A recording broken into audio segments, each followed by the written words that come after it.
Tell me about your upbringing as a Muslim. I was born in the Washington, D.C. area, raised somewhat in Baltimore, and then moved back to Washington, D.C. I was born in 1972, and my mother taught us about Islam. My father taught me about Islam. I went to Sunday school from the time I was about 8, but I also had, my parents had Muslim friends who also taught their children about Islam as well. So I was exposed to a Muslim community much more in depth so after the Iranian Revolution, which happened when I was 8 years old. My father was very much involved in the fight of the Iranian Revolution in the United States with the Persian students here in the U.S. in the late 70s and early 80s. Okay, and how are you related to Anthony Ben Salee? Anthony is my 11th great-grandfather. So my mother's father's father, about 7 grandfathers up, and then his mother's father is Anthony Ben Salee. Okay. And who is Anthony and Abraham Ben Salee? Anthony and Abraham Ben Salee were 2 sons of a couple from Morocco. The mother actually was born and raised in Spain, and the father was a Dutch man who converted to Islam or reverted to Islam. Okay. Do you have any more information about the father's conversion? Sure. John Jansoon, he was considered to be, he's thought of as a pirate, but he was actually a privateer, and a lot of people don't know the difference. In those times during the Anglo-Spanish Wars, the main type of warfare that you participated in was the harassing of ships. And you had to be paid by a government oftentimes. So pirates, they were in this business for themselves, but privateers were paid by people. So Jan Jansoon was first a privateer in 1600 for the Dutch. Soon after that, he started to become a privateer. He left the Dutch military and started to fight for the people of Salee. The people of Salee were sort of an independent nation. They became the Republic of Salee. They were in the area of Morocco, but they were not necessarily under the rule of Morocco. And if you go to Salee today, the tourists will point to Salee and tell you, oh, that's where the pirates docked. But again, they weren't necessarily pirates because they had a republic that they were fighting for. I had a friend who could translate Spanish, Arabic, and English, and she helped me to go through some other sources and other languages to find information about the wife of Jan Jansoon Ben Salee. She was actually, what I learned from that is that she was actually part of the Hornochos tribe in Spain. And the Hornochos tribe left Spain and came to Morocco. They established a government of 14 parliamentary members, and they elected Jan Jansoon as their president because he was a very good captain. And he later changed his name to Murad Rais II. When he would even sign his name as Murad Rais later on after that. So he married one of the daughters of the parliamentary members, and her name was, people refer to her today as Margarita. He left his Dutch wife from Holland. He had 3 children with her. He left her and married Margarita. And several years after, his daughter came to visit Salee and begged him to come back and to leave privateering, and he refused. So Margarita and Jan Jansoon had at least 4 boys and maybe 1 girl. Another source that I have consulted with is actually descendants of Jan Jansoon in Salee, in Morocco. In Morocco, they have a tradition of filing with the government your lineage if you're related to the Prophet Muhammad sallallahu alaihi wasallam. And this family on Margarita's side can trace their family lineage to Prophet Muhammad sallallahu alaihi wasallam through a major king that used to rule Morocco too as well. So I have filed my family's name and my children's name with the government of Morocco as being descended from the Prophet Muhammad. In a way, I was able to do that was through the lineage of being related to Anthony von Salee. Okay, that's beautiful. Okay, so tell me the historical significance of Anthony coming to Brooklyn. Was he the first, or explain that? When he came originally, he came to Manhattan, which is not part of Long Island. That was where New Amsterdam was.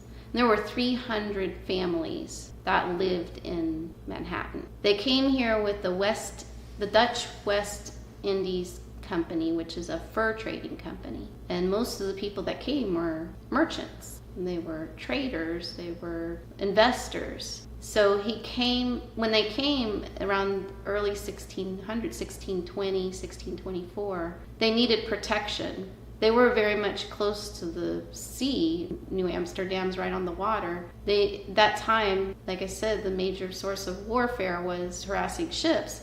You needed to have a good navy, and they needed protection. So they got protection from the Dutch government, as most of them were Dutch. And so that year that Anthony von Salee came with Abraham, there was a drought in Morocco. And so his father being Dutch, it was a good opportunity for him to come live in New Amsterdam. The Dutch like to pride themselves as being different from the Spanish, because the Spanish were very discriminatory when it came to religion. They had the Spanish Inquisition, they enslaved Muslims and Jews or anyone who wasn't Catholic. And the Dutch, a lot of them were Protestants. They were actually part of Spain, and they wanted to become separate from Spain. So they had a lot of preaching of ideas about freedom of religion, and there was a treaty of New Utrecht that actually said that people should be, from 1575, that said that people should be able to practice their own religion, that they would have the right to practice their own religion. So Anthony von Salee may have felt that he could be able to practice his religion among the other Dutch people, but as time would tell, that the people didn't actually live up to that idealism. Right. So is he the first known Muslim in this area? There were 3 known Muslims in the settlement of New Amsterdam. The 2 of them were Abraham and Anthony. There was one Egyptian named Nasruddin. When you get to the Charter of New Amsterdam, which was written several years after Anthony, Abraham, and Nasruddin were living in New Amsterdam, it does mention we welcome Turks and Egyptians. And Turks and Egyptians were the only 2 other types of other religious people that were there at the time. There was a time where Jews came as well. I think that was shortly after. Are there any other family members outside of your immediate family that you know who were Muslim? I mean, it depends how far out you go. So let's just say in between when Anthony and Abraham came and today. It would be very hard for people in the colonial days to practice any religion other than Christianity, because everybody had, during colonial times, there was no freedom of religion. You had to pay the pastor's salary, and if you didn't, you were fined, sometimes jailed. Anthony von Salee was one of those people. He was asked to pay the pastor's salary. Instead of paying the pastor's salary, he slandered the pastor and those who were in charge, and so then he was fined for slandering. So, like I said, it's very difficult to practice religion other than Christianity during the colonial times, with there not being any freedom of religion.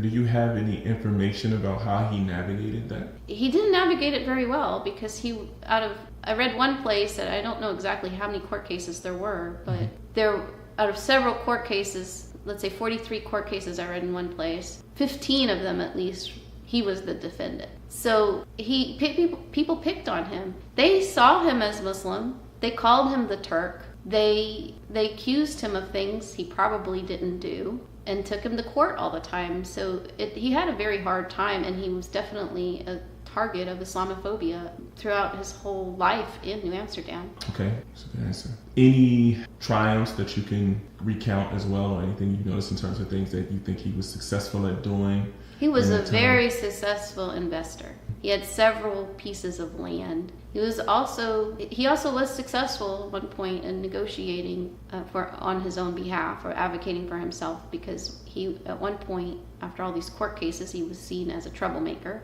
and so he was banished from New Amsterdam, and he appealed the banishment by writing to the King of the Netherlands, and as a result he was awarded the 200-acre farm that was is now New Utrecht, or Gravesend. Today is Gravesend. And Gravesend includes Coney Island. Coney Island was also referred to as Turk Island because that was Anthony von Salee's property. So he was successful in that. He was successful in working with Quakers to harbor Native Americans. He was successful in creating the borough of Brooklyn along with Lady Moody, a Quaker, and several other residents who came there after him, including freed slaves. So do you have any record of any other collaborations with Muslims throughout his life, or any other,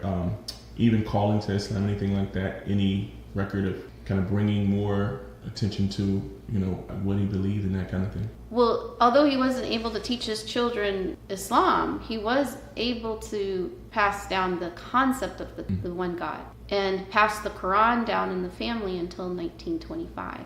We have a record of a report in 1925 that the Quran, which was written in the Zaydan, it was a Zaydan Quran, and it just one page of a Quran today sold for over $11,000. There were only a limited number of these Qurans produced. So he brought that Quran, one of those Qurans, to the United States, and he's believed to be the first person to have brought that Quran. He was a very good farmer. He raised cows on Long Island, but he also had orchards, and he's believed to be, he had 73 cherry trees on his orchard. And it's his orchard is the first record of cherry trees being in the United States, or being in North America. Your mother mentioned also like her father, being a person who she clearly remembers her father talking about Tawheed, right?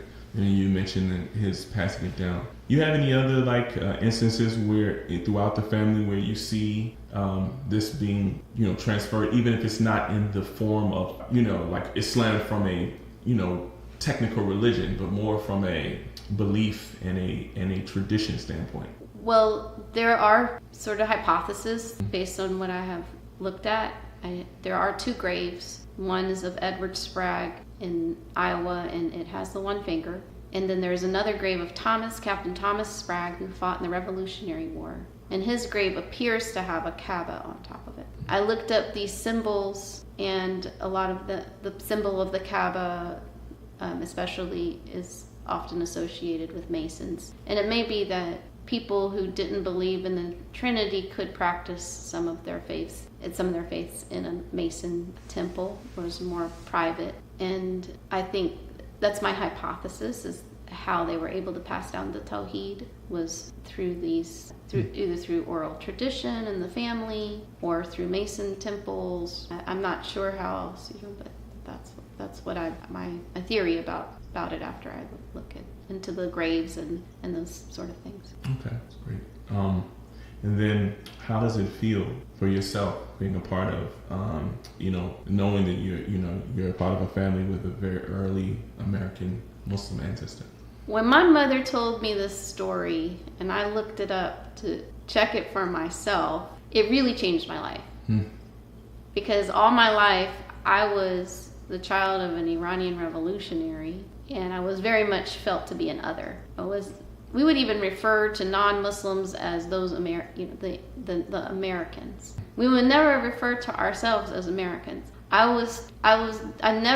Whenever there was a Pledge of Allegiance read at school, or we sang the Star Spangled Banner, I would see people become full of emotion and pride of being American, and I didn't understand what that felt like. And when I heard the story, it was as if somebody had given me a sense that I didn't have, like you couldn't see, and now you put glasses on and you can see, or you couldn't hear, and somebody's giving you a hearing aid and you can hear. I suddenly was able to connect and feel what it was like to be proud to be an American.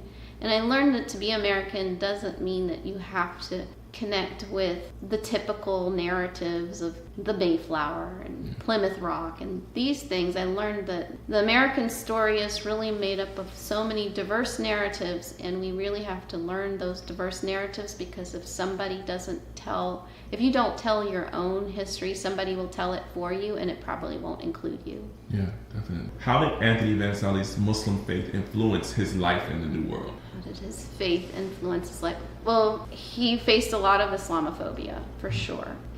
There isn't a lot of evidence that he practiced, but he definitely came from a wealthy family, and at the time, any wealthy family would have educated their child. And at the time, being from a wealthy Muslim family, most wealthy Muslim families, the education you got was Quranic education. So it is very likely that he was a hafiz, or a person that has memorized the whole Quran. I don't know that for sure, but I would assume that. He had to get married on a ship. My theory is that he married on a ship because he married a Christian, and there would be no pastor that would have married a Christian to a Muslim. But on a ship, they have their own laws. Each ship is a floating republic with their own democracies on them. So that's why I believe he got married on the ship. So I think that was because he was Muslim. The not paying of the salary for the pastor, and so much of those things that he faced, those adversities he faced, being accused falsely of so many crimes. Now, there's one story that must be told. He had 4 daughters. He didn't have any sons. He married one of his daughters. He married Annika Van Salee, one of his daughters, to the neighbor. Was it Thomas Southard. He married her to the neighbor, Thomas Southard. And the dowry that was agreed upon was 20 cows. Now, if you're not a Muslim, you wouldn't understand why this is a problem. But if you're a Muslim, you understand very much that a dowry for a Muslim is different than a dowry for a European. A dowry for a European, the gift goes from the father of the bride to the groom. The dowry for a Muslim goes from the groom to the bride. If the agreed upon dowry was 20 cows, the groom, Mr. Southard, was expecting to get those 20 cows from his father-in-law. And the father-in-law was expecting his daughter to get the 20 cows from her husband. So when the son-in-law asked for the 20 cows and didn't get him, he was very angry. And they went through many court cases. And like I said, if you're not a Muslim, you wouldn't understand why this was a problem and why this misunderstanding existed. But I think there were several cultural misunderstandings like that because he was a Muslim. Now, he also there were a lot of misunderstandings. You had that one. There were a lot of misunderstandings about the family. One major one was about his wife. She's portrayed as a prostitute in many history books, but there's never any record that she had children with any other men, or there's no proof of it. What they base this on is that when her baby was born, she said to the midwife, "Does the baby look like my husband?" But he was swarth in color, so she wanted to know, did the baby look like her husband or her? Not did the baby look like her husband or some other men. But they would say that, and then she also was very outspoken, and she also committed slander and would insult people that would accuse her of things. So she, at one point, showed her undergarments, which would have been her petticoats. If she would have lifted up her petticoat to show just even part of her, or lifted up her dress to show part of her petticoat, that was an insult. So that has been taken out of proportion and used to paint a picture that she was a prostitute, which is not true. Wow, yeah. This just sounds familiar, like so many other stories of Muslims and prophets. His name is significant descendants of Anthony Van Salee, that you know. For sure, all the Vanderbilts. And can you give a little summary of who they are, each one? The Vanderbilts are a very wealthy family. If you go to Asheville, North Carolina, you'll see their home, the Biltmore, and it's the largest family home in the United States. You can tour the home. They're known as, during the 20s, they were one of the people that had monopolies and became very, very wealthy. They were friends with people who were inventors and that sort of thing. So then of course, people say that Jacqueline Onassis Kennedy is descendant from the Vanderbilts, as well as Warren Harding. And if you know the reporter, Anderson Cooper, he is descendant from a Vanderbilt. And a lot of people came to know the story of Anthony von Salee when Anderson Cooper joined Finding My Roots episode. And what's his name? Gates. Henry Gates did his research. Henry Gates Jr. researched the ancestry of Anderson Cooper. That's how a lot of the stories started to come back up. Now, the Nation of Islam was very familiar with the story of Anthony von Salee, and they wrote about it in Muhammad Speaks newspapers. So that was not the first record of Anthony von Salee being taught. Nice.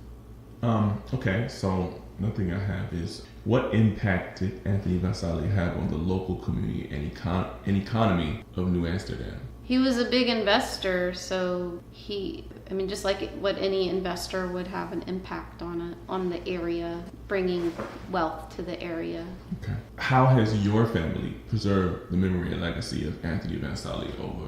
I do a lot of work in trying to educate children. I'm a teacher. I work in education. I've worked in a Muslim school before. I work in public school now. And I've also run a local Sunday school near Dallas, Texas. And every time I'm teaching children, especially Muslim children, about the history of Islam, I really feel like they need to learn about the history of Muslims in America, because they are American Muslims. We a lot of times tend to use curriculum from Bangladesh and from Saudi Arabia, people who can't really relate to the struggles of Muslims in America. Yeah.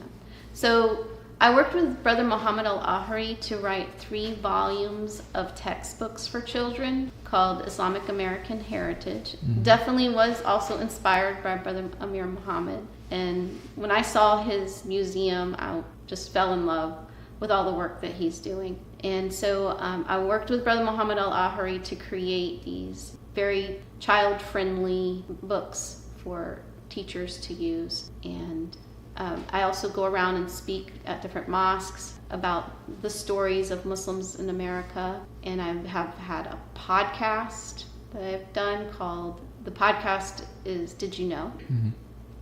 by Sister Nazi. And then I also am doing clubhouse discussions, which I hope to be also turned into another clubhouse or turn into another podcast, inshallah. So wherever I go, I'm always trying to teach people about the history of Islam in America and explain why it's so important for us to preserve that history and teach it to our children. Okay, I want to know, so are there any misconceptions about Anthony von Salee's life or legacy that you'd like to address? Well, there is a Facebook page of Descendants of Anthony von Salee, and I asked them the other day, what did they think they wanted me to tell you? And they only said that they wanted me to tell you that they are very proud to be descended from Anthony von Salee. And I think that's an important message, because in my research of Muslims in America, or Islam in America, I've reached out to descendants of other Muslims in America, for example, the Wahhab family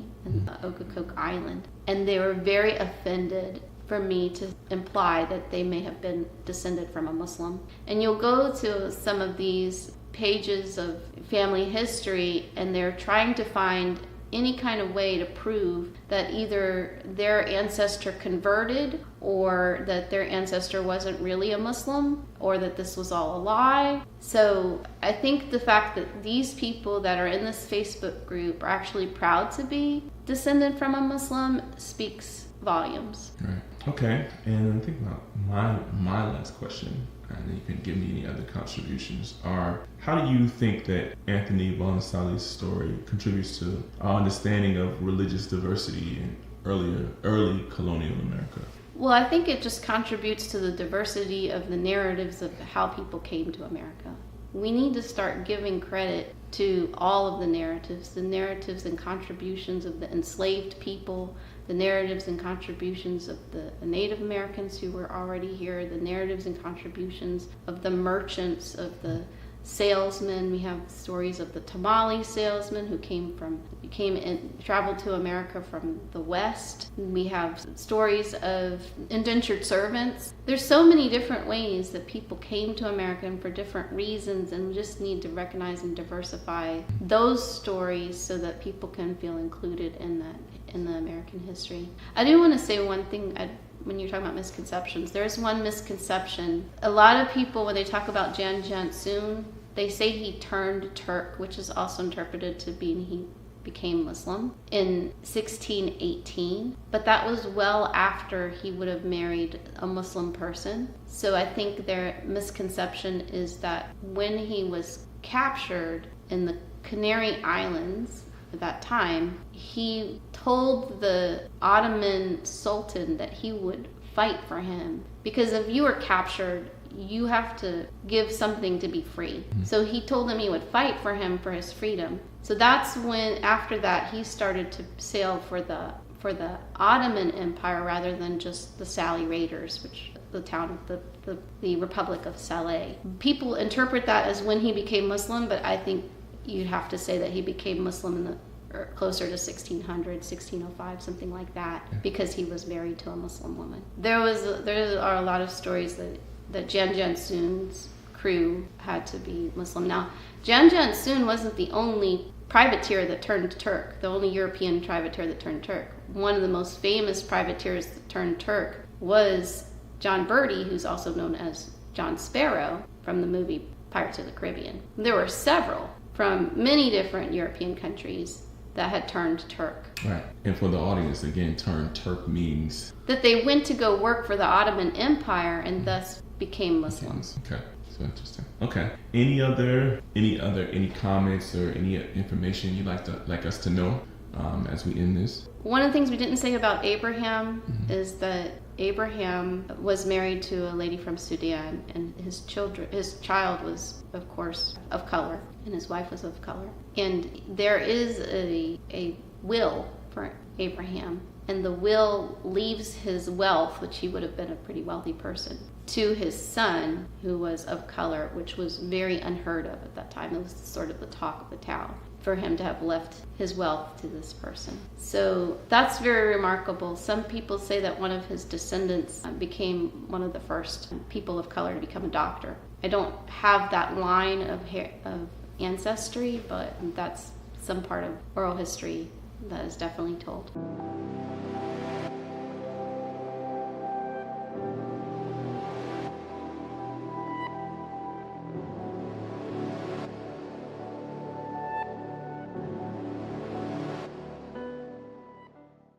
My name is Arlene Sprague Pater-Rov. All right. How did you become a Muslim and when? I was born Muslim. All right. So tell me about the origin of Islam in your family. My father taught me his concept of God and what God does. God was the original being that created everything, is creating everything, and maintains everything. Okay, and how are you related to Anthony Van Salee? He was my, I guess, 9th great, I'm not sure. He's my 10th great grandfather. 10th great grandfather. Okay, who is Anthony and Abraham Van Salee? They were the first to settle on Long Island, New York. Okay. First settlers. First settlers to settle on, first Muslim settlers? First settlers. In general? In general. Soon after Plymouth Rock. Can you expound upon that a little bit more? The details you have about that? Well, his father was Muslim. John Jansen was a Muslim. He was born in the Netherlands and settled in what is now called Morocco. And he taught his children about Islam. He became the leader of a state in Morocco. It's called Salee. So he was John Jansen Van Salee, but they also call him Van Harlem. Okay. Was Anthony the first known Muslim in Brooklyn, New York? Anthony came with his brother Abraham Van Salee. Okay. And they were both known as Muslim? They were both known as Turks. Okay. Are there any other family members outside of your family who are Muslim? No. I mean, they don't know. They consider themselves, one is, my father's side is Mormon, the other one is Catholic, but I think my father was influenced by his ancestors, by his father and his father's father and father's father, as to the concept of who God was. Can you give any insight onto where that influence came from? My father, his father was a scientist, a college professor in Michigan State College. Mm-hmm. And his father, my father was Francis William Sprague. His father, Frank A. Sprague, was a college professor. His father was Ezra Sprague. He was a frontiersman. And his father was Edward Sprague. On Edward Sprague's tombstone, he has one finger. Mm-hmm. Like there's only one God. They all had the concept there's only one God, but I mean for a long time. But I guess some of them drifted from that. Right. Okay. So it's kind of more of an Abrahamic faith thing, like they were. Have you seen or noticed any Islamic traditions passed down the family? I see from my father. My father we got married in Newark, New Jersey. Lived with my mother in North Carolina. So he was totally different from them. And he didn't like going to Methodist church, but he promised his wife that when they got married that he would go to a Methodist church and he wouldn't tell us, the children, about in whatever he believed. She knew that he wasn't Methodist, but she also made him promise that he would raise us as Muslim. He would allow us to be raised as Methodist. Okay. So you knew that wasn't what he believed entirely? Because when I was 4 or 5 years old, we were in the car and he says, I have to tell you something, but don't tell your mother I told you. Mm-hmm. I'm not Methodist. And then he told me the concept of one being, a powerful being that created everything. So that means, and is creating and sustainer of everything. So I'm thinking, that just makes sense. It's logical. But when I was 12 years old, my mother said, it's time for you to go to this class about becoming a member of the Methodist Church. And the preacher was telling us, we're all 12 years old sitting in a circle, and he was saying, in the Methodist Church, there's a Trinity. That means God is three, the Father, the Son, and the Holy Ghost. And I'm thinking, now I'm 12. I've been thinking since I was 4 or 5 that there's only one God. That's what my father had told me. But the preacher is telling me about the Trinity. And I'm saying, when I say God, I don't think about Trinity. I never thought that way. So how did you end up? So when you grew up, were you Methodist first before you reconnected with Islam, or did you never believe it in the first place? My mother took us to church every Sunday. Yeah. And we went to Sunday school, and also from there we went to hear the preacher talk. Okay. So when did you officially say, okay, I'm Muslim and I'm following the religion of Islam? Well, when I was 12, mm-hmm. I realized I wasn't believing in the Methodist Church, Gotcha. what they believed, because I didn't know what they believed until I was 12. So I'm saying, I've been going to this Methodist Church for 12 years. I didn't know what they believed, but I know that's not what I believe. Okay. So I was always saying, when I get to college, I'm going to search for the truth. So I always met a lot of foreigners, mm-hmm. from people from other countries, and I talked to them about their religion. And I met some Muslims, I met some Buddhists, people of all religions. Okay. And I became more friendly with the Muslims because I was, when I met my husband, I was 23 years old, and he would tell me about Islam, and he said, well, there was Adam and Eve, there was Prophet Abraham, and I'm saying, well, that's all in the Bible. It can't be too much different. Mm-hmm. All right. So, when do you know about what age did you decide to start praying as a Muslim? I started praying in 1975, about that time. Okay. And I prayed in Arabic. And you prayed in Arabic? Okay. All right. So, how does it feel to be a part of how does it feel to be in the family of an American Muslim ancestor, like an early American Muslim ancestor? Do you feel like you're reconnecting? After my father passed away, after the movie Roots, I started researching my ancestors. And my mother's side, it was one of my cousins did most of the information for me. So I worked on my father's side. My cousins, they had very little information except for one cousin, Frank. Because he's a Mormon, that's his obligation to know about his ancestors. So he did study the ancestors a lot, and he helped me a lot. Okay, all right. And how do you feel now about it? Do you still look for things How does it affect you today? Well, today I see the similarities. I like to look at the similarities. But in practice, people practice their religion differently. Some Muslims practice different from other Muslims. When I was reading about, I can't tell you the source exactly, but when I was reading about Anthony van Salee, first of all, his brother came with him. He came with an African lady. He was married to an African lady. And when they came over, my father was so different from people living in the South because he treated everybody as equals. In my mother's family, they weren't like that. They thought that black people should get one salary range and white people should get another salary range. And black people, that I'm talking about 1950, because I was born 1947. So in the 1950s, the school, there were black schools and white schools. The black school was close to us. I could just walk across the street and go down one block, but the white school was a mile away. And I often wondered about that and why my mother said, don't drink from that fountain. You have to drink from this fountain. Mm-hmm. And don't go to that bathroom, go to this bathroom. And my father, he had a nursery, a plant nursery. He sold plants and vegetable plants and flowers and flower plants. And he hired black people. He always made a point to hire black people and pay them the white people's salary. Mm-hmm.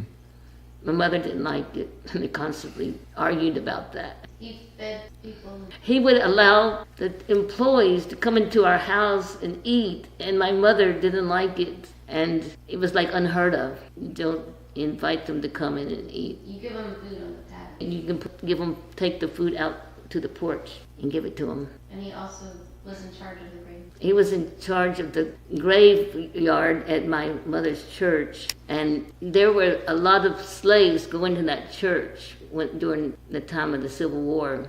Before the Civil War, slaves went to my mother's church, Methodist Church, because it's built in 1834, and they were in the balcony, and they were buried in the cemetery behind my mother's church. Brown Cemetery. At Lee's Chapel Methodist Church, but their names were not put on their graves. Unmarked graves, and they weren't put in the log. Oh, well, his brother was married to a black person, and he was always kind to people. And what I read about Anthony was, if there's someone was in debt, and they were put in prison for that, he would go and pay their bail and get them out.